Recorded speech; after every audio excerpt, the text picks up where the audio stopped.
Why Tom Hanks is light years ahead of every other celebrity. The latest manifestation of Hanks' goodness is a message he sent to Cork's formerly conjoined twins, writes Terry Prone. It's appalling. Outrageous. They are usually deployed against someone famous, who, rightly or wrongly, deliberately, or by accident, has stuck their head in the crosshairs of national or international reprehension. The media live on a constant flow of shock/horror and condemnation. Now, don't get back in the day, he was something of an exception in his relentless inveighing, whereas, now, a columnist who doesn't find someone to decry, chastise, or upbraid is not going to keep their job for long, because we know that fury evokes reader response. That said, how about this for a proposition? Could we, this 50 years in journalism haven't taught me much, but they have taught me that there's less than meets the eye to most famous people, once you get a chance to examine their details. And Ireland, the only celeb I've ever encountered who doesn't have even the hint of a downside is Larry Gogan, he with the teenager's voice still enthusing away on RT Gold, which is an appropriate location, really, since that's what he is. Solid gold, not a mean bone in him. Tom Hanks is the Larry Gogan of international show business, odd though that may sound, Hassan and Hussein have brought toys with them for each trip to London for surgery, and those are dolls based on the characters Woody and Buzz from the animated feature Toy Story.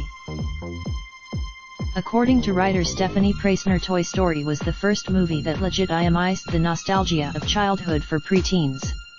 It was like We Were Two, which gave a friend of the family the idea that Tom Hanks might reach out to the two children, to encourage them in their challenging lives.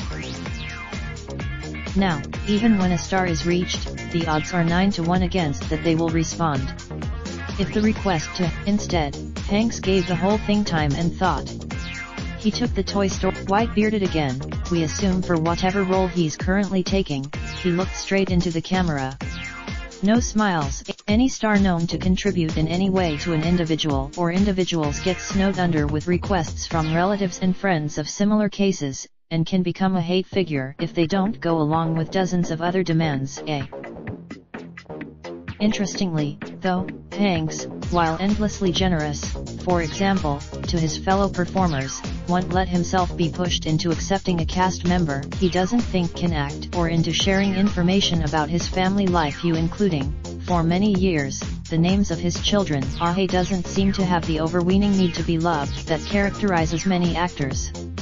He just does his part of his job, according to Steven Spielberg, who directed him in Saving Private Ryan, is being an old-fashioned father who does the whole carpooling and barbecues thing, while completely, unerringly loving his wife. It's easy to underestimate the nice guys by assuming their niceness is in some way accompanied by a low IQ. The word intelligent, whether applied to comedy or to anything else, tends to be associated with a streak of nasty, as if one could not exist without the other. Just one example being Anna's boyfriend was like training to be a Navy SEAL, while working full-time in an Amazon fulfillment center in the Oklahoma Panhandle in tornado season. Hanks also applies that ruthlessness to himself. He says, and that's not fair to them, he acknowledges. I don't hold up. Visiting the White House, he sympathized with the press corps, who, since Donald Trump became president of the U.S., have found that what used to be an exciting, occasionally grueling job is now just grueling. Noting that they didn't have a working coffee machine, according to Gavin Edwards' The World. According to Tom Hanks, he sent a high-end coffee maker to the press room, accompanied with a note reading, "Keep up the good fight for truth, justice, and the American way. Especially the truth." On a weekend filled with murder and mayhem, Tom Hanks' brief video, made for twins he's never met, is a reminder of the power of simple kindness. Receive our lunchtime briefing straight to your inbox. More in this section. More by this author. More from the Irish Examiner. for your new job. Raindrop, drop top, smoking, no cooking the hot pot. Fucking on your bitch, yeah, that. Looking up, open the park pot.